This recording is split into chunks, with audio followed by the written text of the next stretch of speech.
গতকাল এবং আজ আমাদের পার্টি মুর্শিদাবাদ জেলা কমিটির বৈঠক সদ্য শেষ হলো। এরপরে বেলডাঙ্গায় স্মরণসভা আছে এক কমরেডের, সেখানে যাব। আগামীকাল মালদার চাঁচলে জনসভা আছে। সবাই আমরা নিয়মিত যে কাজ আছে পার্টির সেগুলো নিয়ে যেমন পর্যালোচনা করি। আগামী 2 মাস নভেম্বর ডিসেম্বর মাস জুড়ে আমাদের যে কাজ তার পরিকল্পনা গ্রহণ করা হয়েছে। প্রত্যেকটা জেলায় তাই হয়। রাজ্য কমিটির বৈঠক সদ্য শেষ হলো কলকাতায়, সেখান থেকে আমরা কিছু সিদ্ধান্ত নিয়েছি। নভেম্বর মাসে পার্টির যেরকম কাজ হবে, রাজনৈতিক প্রচার যেরকম হবে, 7 থেকে 17 নভেম্বর বিপ্লব বার্ষিকী উপলক্ষে সর্বস্তরে যেরকম আমাদের পতাকা উত্তোলন হবে পার্টির, এবং যে আন্দোলন 100 দিনের কাজ তার দাবিতে, জব কার্ড বাঁচানোর দাবিতে 4 ক ফর্ম ফিল আপ করা হয়েছিল কাজের জন্য। এখন 4 খ ফর্ম ফিল আপ করা হচ্ছে। প্রথম ওরা নিতে চায়নি, তারপরে জমায়েত করে আন্দোলন সংগ্রামের মধ্য দিয়ে ব্লকে এবং অঞ্চলে আমরা বাধ্য করেছি। আবার উল্টো দিকে কোর্টেও মামলা করা হয়েছিল। সেখান থেকে আপনারা দেখেছেন বিজেপি এবং তৃণমূল উভয় চাইছিল এই কাজ বন্ধ থাকুক। কোর্ট 1 আগস্ট থেকে বলেছিল কাজ চালু করো, করেনি। বিজেপি গিয়েছিল, কেন্দ্রের সরকার সুপ্রিম কোর্টে গিয়ে আপিল করেছিল যাতে হাইকোর্ট যে কাজ চালু করার কথা বলেছে সেটাতে যাতে স্থগিতাদেশ দেওয়া যায় এখন, কিন্তু সুপ্রিম কোর্ট এটাকে নাকচ করে দিয়েছে। আমরা ধন্যবাদ জানিয়েছি এবং এখন রাজ্য সরকারকে কাজ দিতেই হবে, তার সঙ্গে দাঁড়িয়ে ক্ষতিপূরণ দিতে হবে যারা কাজ চেয়েছে আইন অনুযায়ী। আর আমরা বারবার বলছি দুর্নীতি রোধ করার রাস্তা হচ্ছে মানুষকে শাস্তি দেওয়া নয়, দুর্নীতিগ্রস্ত তাদেরকে শাস্তি দেওয়া। বিজেপি দুর্নীতিগ্রস্ত তৃণমূলকে ছাড় দিচ্ছে, কিন্তু রাজ্যের মানুষকে, গরিব মানুষকে শায়েস্তা করছে। ক্রমাগত যেটা করছে একটা ইস্যু থেকে অন্য ইস্যুতে নিয়ে যাচ্ছে। এখন যখন মানুষ কাজ চাইছে, আবাসন চাইছে, রাস্তাঘাট চাইছে, উত্তরবঙ্গের মানুষ, গঙ্গা ভাঙনের শিকার মানুষ ত্রাণ চাইছে, পুনর্বাসন চাইছে, বাসযোগ্য জমি চাইছে, ঘর চাইছে, সরকার তখন এখন কেন্দ্র সরকার মিলে বলেছে রাজ্য সরকারের সঙ্গে এখন এসআইআর করতে হবে। ভোটার লিস্ট ঠিক করার দায়িত্ব সরকারের, ইলেকশন কমিশনারের। রাজ্য সরকারের কর্মীদের নিয়ে ইলেকশন কমিশন এই কাজটা করে। এর আগে 2002-তে হয়েছে এসআইআর। এত হয়েছে, এত আত্মহত্যা হয়েছে, এত সাম্প্রদায়িক উস্কানি হয়েছে, এত সব জেহাদি, রোহিঙ্গা, বাংলাদেশি, অনুপ্রবেশকারী, উদ্বাস্তু, হিন্দু মুসলমান এগুলো এসছে। কারণ সংবিধান অনুযায়ী সবার ভোট অধিকার আছে। দক্ষিণপন্থীরা চায় না সবার সব অধিকার থাকুক। তারা কাজের অধিকার করে নিচ্ছে, জমির অধিকার কেড়ে নিচ্ছে, শিক্ষার অধিকার কেড়ে নিচ্ছে, এক জায়গা থেকে অন্য জায়গায় যাওয়ার অধিকার কেড়ে নিচ্ছে। কখনো গুন্ডা, বদমাইশ, এসপি, ডিএম, ডিআইজিকে ব্যবহার করে সিভিক দিয়ে শুরু করেছিল। পঞ্চায়েত প্রশাসন থেকে লোকসভা বিধানসভা দেখেছি মানুষের ভোটাধিকার কেড়ে নিতে চায়, ভোট দিতে দেয় না। ভোট দিলে ভোটে কারচুপি করে, তাতে ইলেকশন কমিশন পর্যন্ত যুক্ত হয়েছে। আমরা মুর্শিদাবাদ থেকে মহারাষ্ট্র, হরিয়ানা, ডামনগর থেকে গিয়ে দিল্লি পর্যন্ত দেখেছি। যখন নিরপেক্ষভাবে কারচুপিহীন সুস্থ নির্বাচন করার কথা, তখন সবটা ভোটার লিস্টের উপর দোষ দিচ্ছে। তো ভোটার লিস্ট কে করেছিল? আপনি করেছিলেন না আমি করেছিলাম? ভোটার লিস্ট করেছিল ইলেকশন কমিশন। আমরা দেখেছি কত লক্ষ ভোটার আছে যারা মৃত, কিন্তু তাদের ভোট রেখে দিয়েছে। তাহলে বিজেপি, তৃণমূল পরিকল্পিতভাবে নির্বাচন কমিশনের যোগসাজশে তারা এই মৃত ভোটারদের ব্যবহার করে। আর এই জন্য মোদী ভোটের সময় বলেন কবরস্তান কি বাত হো, উত্তরপ্রদেশ নির্বাচনে বলেছেন শ্মশান কি বাত হো। কারণ যারা শ্মশানে, কবরস্থানে চলে গেছে তাদের ভোট দিয়ে এরা মন্ত্রী, মুখ্যমন্ত্রী, প্রধানমন্ত্রী হয়েছে। আমরা এই জন্য বলেছি নির্ভুল ভোটাধিকার চাই এবং তালিকা থেকে মৃত মানুষকে নাম সরিয়ে দিতে হবে। আমরা যখন জমাও দিই নানান জটিলতা দিকে সেই নামগুলো রেখে দেয়। মানুষ মারা গেলে রেশন কার্ড তাড়াতাড়ি কেটে দেয় নাম, কিন্তু ভোটার লিস্ট থেকে নাম কাটে না। কারণ ওখানে হচ্ছে রেশন দিতে হবে সরকারকে, আর এখানে হচ্ছে মানুষ ভোট দেবে, তাহলে মানুষ আর ওই ভোটটাকে তারা ব্যবহার করবে, তাহলে মানুষের ভোটাধিকার রক্ষা করতে হবে। মূলত যারা উদ্বাস্তু মানুষ, বাস্তুহারা মানুষ, যারা পরিযায়ী মানুষ, যারা প্রান্তিক মানুষ, আদিবাসী, তপশিলি, মতুয়া, নমশূদ্র, আর্থিকভাবে সচ্ছল নয়, চরে বাস করে, সীমানা এলাকায় বাস করে, দুর্গম এলাকায় বাস করে, সেখানকার মানুষ এবং যারা অল্প শিক্ষিত, অশিক্ষিত, তাদেরকে যখন এই ডকুমেন্টেশনের কথা বলা হচ্ছে, তথ্যের কথা বলা হচ্ছে, 2002-এর তালিকার কথা বলা হচ্ছে, জন্ম বাপ ঠাকুরদার জন্মের বৃত্তান্ত বলা হচ্ছে, তারা ঘাবড়ে যাচ্ছে। কেন্দ্রের হোক বা রাজ্যের হোক, মানুষকে ভোটের আগে ঘাবড়ে দেয়, ভয় দেখায়, আর সেই ভয়ার্থ মানুষকে বলে আমার কাছে এসো, আমি তোমাকে পরিত্রাণ দেবো। বিজেপি তখন বলছে এই তো আমার কাছে এসো, আমি তোমাকে নাগরিকত্ব দিয়ে দেবো।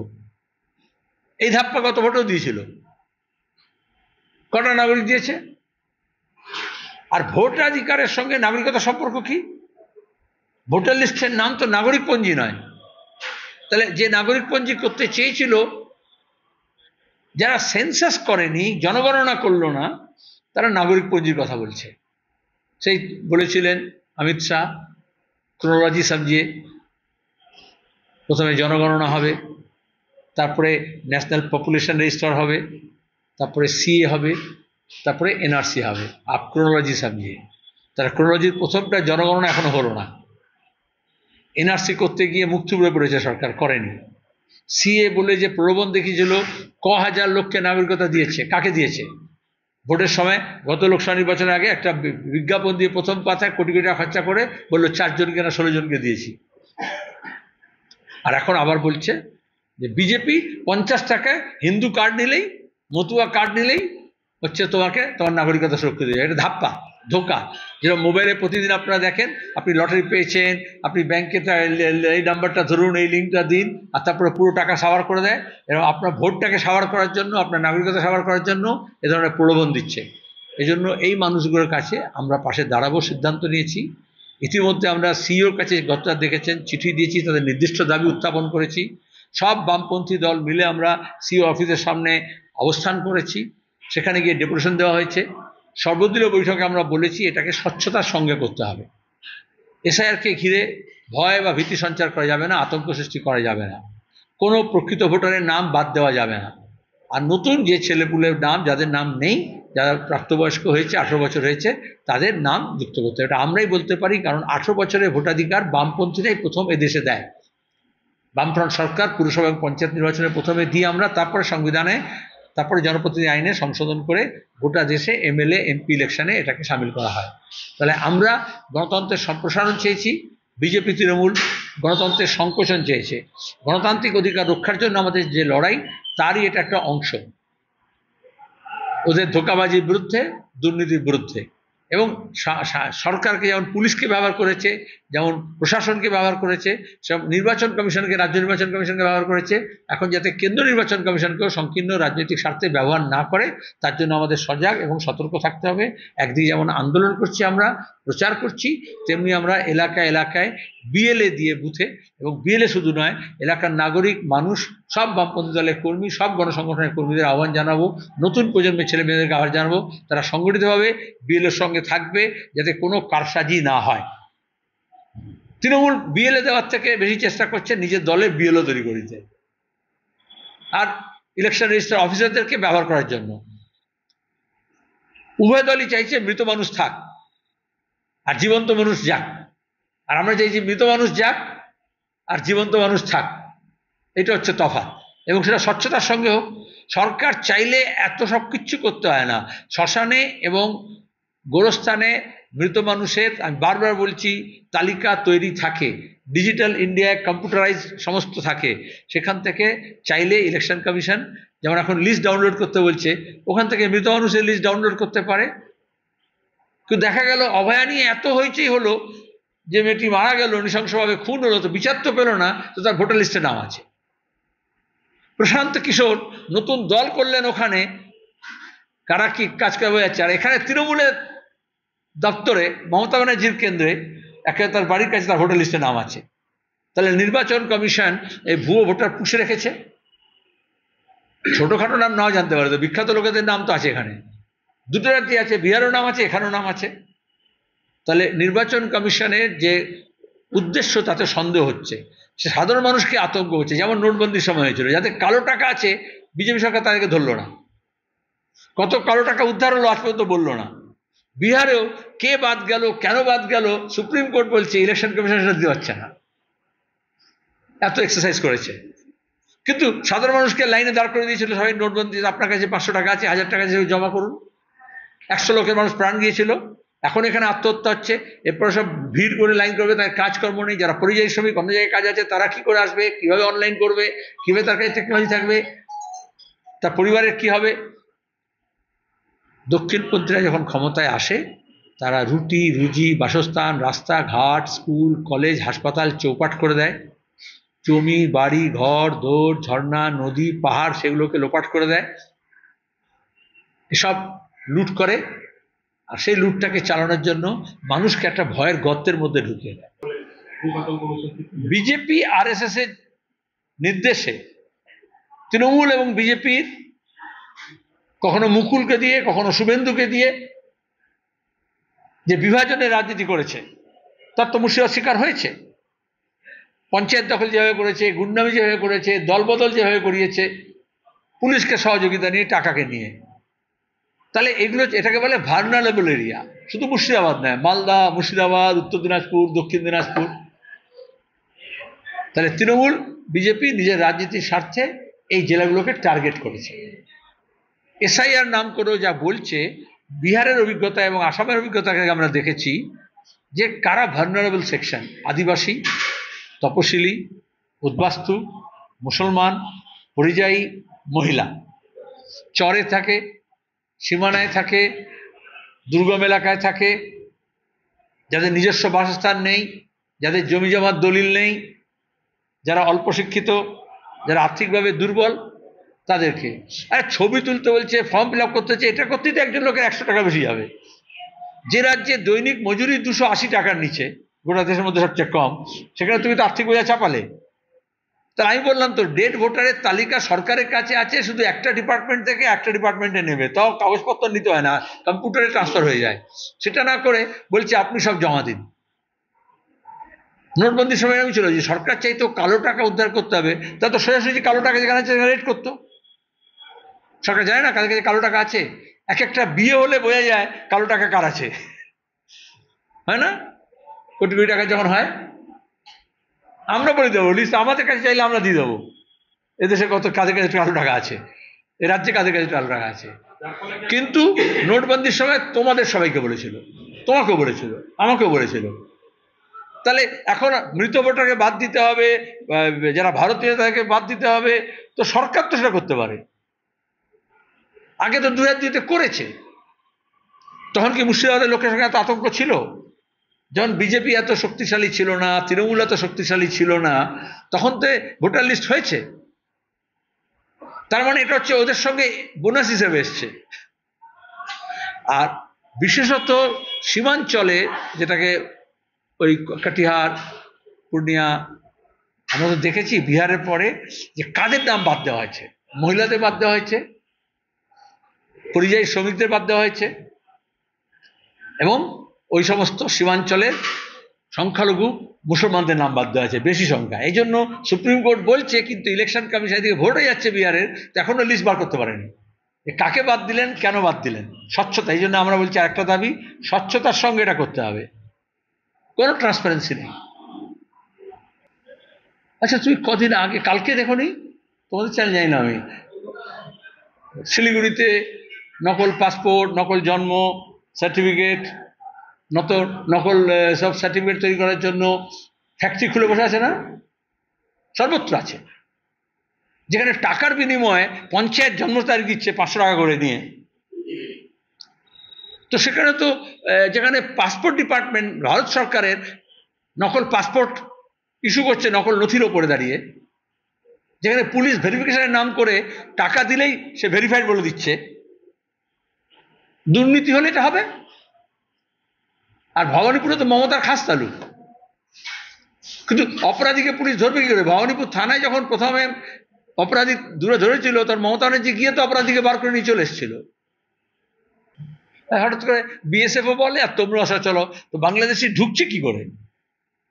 যে পথে গরু পাচার হচ্ছে, সোনা পাচার হচ্ছে, শুধু বাংলাদেশ ধরা পড়ছে? সোনা হচ্ছে, দেখবে এখন সোনা বিস্কুট ধরা পড়েনি। মুর্শিদাবাদ পাতা খুললেই তো দেখা যাবে অস্ত্র উদ্ধার, সোনা হচ্ছে। তার মানে এখানকার পুলিশ, বিএসএফ, বিজেপি, তৃণমূল, কেন্দ্র এবং রাজ্যের শাসক দল মিলে বছরের পর বছর ধরে, সে সিরাপ হোক, সে গরু হোক, সে সোনা পাচার হোক, এটাকে ইন্টারন্যাশনাল স্মাগলিং করছে। পাহারা দেওয়ার কথা কার? তাহলে কাস্টম ডিপার্টমেন্ট আছে, বিএসএফ আছে, রাজ্যের পুলিশ আছে, তারা কি করছে? গোয়েন্দা কি করছে? বর্ডার ম্যানেজমেন্ট, বিএসএফ এর কমান্ড্যান্ট এবং ডিস্ট্রিক্ট ম্যাজিস্ট্রেট, এসপি মিলে তো করার কথা। তারা কটা মিটিং করে বছরে? মাসে মিটিং করার কথা, রিভিউ করার কথা। আর এগুলো যখন বলা হয় বড় করে, এই ধরা পড়েছে, তারপরে ফলো আপ কেন করো না? আমি মিডিয়াকে বলবো, আগে যেহেতু 20 বছর, 25 বছর ধরে, 10 বছর ধরে, 5 বছর ধরে, 6 মাস ধরে যাদেরকে ধরার গল্প বললে, তারপর সেগুলো ফলো আপ করে না, কোথায় গেল? উদ্ধার হলো, কোথায় গেল? তাহলে এখন তো পুলিশের উপর লোকের ভরসা কমে গেছে। 10টা চুরি হলে একটা চুরি দেখায়, 10টা ধর্ষণ হলে একটা ধর্ষণ রেকর্ড করে, আর বলে সব আইন শৃঙ্খলা ভালো হয়ে গেছে। এক্ষেত্রে বিএসএফ এবং রাজ্যের পুলিশ এবং দুই রাজ্য এবং কেন্দ্রের দুই শাসক দল, তাদেরকে আমি তো দোষী সাব্যস্ত করছি। এখন দরকার ছিল উত্তরবঙ্গে এবং গঙ্গা ভাঙনের শিকার মানুষকে উদ্ধার করা, পুনর্বাসন করা। সেই ব্যাপারে কেন্দ্র এবং রাজ্য সরকার কোনো পদক্ষেপ নিচ্ছে না। তখন সমস্ত সরকারি যন্ত্রকে ব্যবহার করা হচ্ছে 1 মাস ধরে শুধু। এখন পুজোর ছুটি গেছে, এরপর সবাই ভোটার, কোনো বিডিও, কোনো এসডিআর কোনো কাজ করবে না, সবাই বলবে এখন ভোটার লিস্ট করছি। তাহলে যে মানুষগুলো, শীত চলে আসছে, যারা বেঘর আছে, তারা কি হবে? আমরা যেমন ত্রাণের কাজ করছি, ছাত্রযুবরা, রেড ভলেন্টিয়ার্স, শিক্ষক, কর্মচারী, শ্রমিক, কৃষক সংগঠন, মহিলা সংগঠনকে নিয়ে আমরা ঝাঁপিয়ে পড়েছিলাম, সেই কাজ যেমন করছি, আবার রেড ভলেন্টিয়ার সেভাবে সহায়তা কেন্দ্র করবে প্রত্যেকটা এলাকায়, যাতে ভোটার লিস্ট থেকে কারোর নাম না যায়, কাউকে হ্যারাস না করা হয়। কারণ বিজেপি আরএসএস যে রাজনীতি, হিন্দুত্ববাদী যে রাজনীতি, তাতে ওরা সেকেন্ড গ্রেড সিটিজেন করতে চায়, ধর্মের নামে, ভাষার নামে। হিন্দুস্তানের সঙ্গে যারা খাপ খায় না, এই জন্য আজকে দেখা যাবে এখানে ভোটার লিস্টে নাম আছে, তাহলে ভোটার লিস্টটা ব্যবহার করা হচ্ছে, কিন্তু সেই সোনালী বিবিকে বাংলাদেশে পাঠিয়ে দিয়েছে। তাহলে 2002 লিস্টে স্যাংটিটি কি? এদেশের নাগরিককে ভয় দেখাচ্ছে। যারা ছিল উদ্বাস্তু, শরণার্থী, বাস্তুহারা, দেশভাগের শিকার, আমরা এই কথাই বলতাম। বিজেপি তাদেরকে বলছে তোমরা বেনাগরিক, তোমরা ভারতীয় নও, তোমরা হিন্দু বলে গর্ব দেখাচ্ছে, হিন্দু উদ্বাস্তু, হিন্দু বাংলাদেশি। তাহলে যে ছিল ভারতীয় কাল পর্যন্ত, তাকে এখন বলছে হিন্দু বাংলাদেশি। আর বাংলাদেশি বলতে তাদেরকে বলেছে উইপোকা, তাদেরকে বলেছে রোহিঙ্গিয়া, তাদেরকে বলেছে তোমার গিয়ে যে জঙ্গি, জেহাদি, অনুপ্রবেশকারী, বিজেপি বলেছে। তাহলে তাদেরকে স্টিগমাটাইজ করেছে, অপমান করেছে, তার মর্যাদাহানি করেছে, আর এখন তার নাগরিকত্ব নিয়ে টানাটানি করছে। তাদের কাছে আরো বেশি করে যেতে হবে। সে মানুষকে আত্মহত্যা কোনো পথ নয়, ভয় পেয়ে গেলে চলবে না, যে ডর গিয়া সো মর গিয়া, এই সাহস বামপন্থীরা জানাচ্ছে। এই গাধাদের কে বোঝাবে? গাধাদের। শুধু তুমি আসামের মুখ্যমন্ত্রীর কথা বলছো কেন? কালকে সম্বিত পাত্র ভুবনেশ্বর প্রেস কনফারেন্স করে বলেছে যে বাংলাদেশের জাতীয় সঙ্গীত কেন গাওয়া হলো। বাংলাদেশ জন্মানোর আগে, জাতীয় সঙ্গীত তো তারপরে হলো। রবীন্দ্রনাথ তার আগে গানটা লিখেছেন, তার আগে থেকেই তো এই ভূখণ্ডে লোকে আমার সোনার বাংলা আমি তোমায় ভালোবাসি বলে। আসলে বিজেপি এই সোনার বাংলাকে ধ্বংস করতে চায়, জামাতটা যেরকম বাংলাদেশকে ধ্বংস করছে। পরিষ্কার বুঝেছ? তাদের বাংলাদেশের যারা জামাতপন্থী, তারা বলবে রবীন্দ্রনাথের গান, রবীন্দ্রনাথ হিন্দু, রবীন্দ্রনাথের গান কেন জাতীয় সঙ্গীত হবে? আর এখানকার যারা হিন্দু সাম্প্রদায়িকতা আছে বা ফান্ডিস্ট, তারা বলবে কেন ওই দেশের গান এখানে গাওয়া হবে। আচ্ছা, আমি বলছি অন্য দেশেও যদি ভারতের জাতীয় সঙ্গীত গায় কেউ, জাতীয় সঙ্গীতই ধরে নি, তাকে কেস করে দেবে। অলিম্পিকে যখন প্রাইজ পায়, যখন তোমার গিয়ে ভিক্টরি স্ট্যান্ডে ওঠে, এই যে মোদি যখন যায় তখন সেখানকার লোকেরা মোদি মোদি যেমন করে তখন বন্দে মাতরম বলতে পারে, ভারত মাতা কি জয় বলতে পারে, বন্দে মাতরম বা জনগণ গাইতে পারে। তাহলে ট্রাম্প বলবে ওদের দেশে, যারা যে বলছে আমেরিকা ফার্স্ট, যে তুমি ইন্ডিয়ান জাতীয় সঙ্গীত কেন গাইছো? দক্ষিণপন্থীরা, এই চরম উগ্রপন্থী দক্ষিণপন্থী এরকম করে বলে। আসলে আমরা বলি সব জাতি, এই প্যাট্রিয়টিক গান, দেশপ্রেমী গানগুলো হচ্ছে সকল দেশের রানী সেজে আমার জন্মভূমি। তাহলে আমার সোনার বাংলা গানটা যখন লিখেছেন আসলে জন্মভূমির জয় গান হয়েছে। সেটিং বড় শব্দটা শুনেছো, সেটিং? তাহলে আসলে যেটা করে বাঘের মতো, বাঘের বাচ্চার মতো চিৎকার করে, বা ভাইপোর বাচ্চার মতো চিৎকার করে। তারপরে যেই বলা হয় তোমার কোর্ট আছে, কেস আছে, জামিন হবে না, কাকুর গলার স্বর আছে, বুঝতে পারছো? ওকে, ও জামিন পাবে না, এ জেলে যাবে, ইডি যাবে, সিবিআই যাবে, অমনি তারা বিড়ালে বাচ্চার মতো মিউ মিউ করে। এটাকে বলে সেটিং। তাহলে যাদেরকে গরম খাইয়েছিল, এটা আমরা সি এর ক্ষেত্রে দেখেছি, এটা আমরা ওয়াকাফ আইনের ক্ষেত্রে দেখেছি, এটা আমরা 3 তালাক আইনের ক্ষেত্রে দেখেছি। ব্যাপক মুসলমানদের গরম করে বিজেপি, তৃণমূল এখানে বিজেপি বিরুদ্ধে একটা মানসিকতা তৈরি করে, হিন্দু মুসলমান ভাগ করে, বিভাজনের রাজনীতি করে। আর দিল্লিতে যখন পার্লামেন্টে আইন পাশ হয় তখন বিড়ালের বাচ্চার মতো বিজেপির পায়ের কাছে ঘোরাঘুরি করে। কারণ তাকে ভাইপোকে বাঁচাতে হবে, কারণ যে কোটি কোটি টাকা রোজগার করছে, সেটা দুর্নীতি করে হোক, শিক্ষক নিয়োগে চাকরি করে হোক, নারদা হোক, সারদা হোক, বা এই স্মাগলিং হোক, এই দুর্নীতিতন্ত্রকে বাঁচিয়ে রাখতে চায়। 100 দিনের কাজের টাকাও চুরি করেছে। তাহলে একটু আগে জামির বলল বিজেপি, কেন্দ্রীয় সরকার, আবাস যোজনা, 100 দিনের কাজের কোনো পঞ্চায়েত, কোনো জেলা পরিষদ, আমরা লড়েছি, কোর্টে গিয়েছি, কিন্তু কোনোদিন আজ পর্যন্ত বিজেপি বা কেন্দ্র সরকার কোনো অভিযোগে কাউকে ধরেছে এখন? সুতরাং এটা হচ্ছে বিনিময়।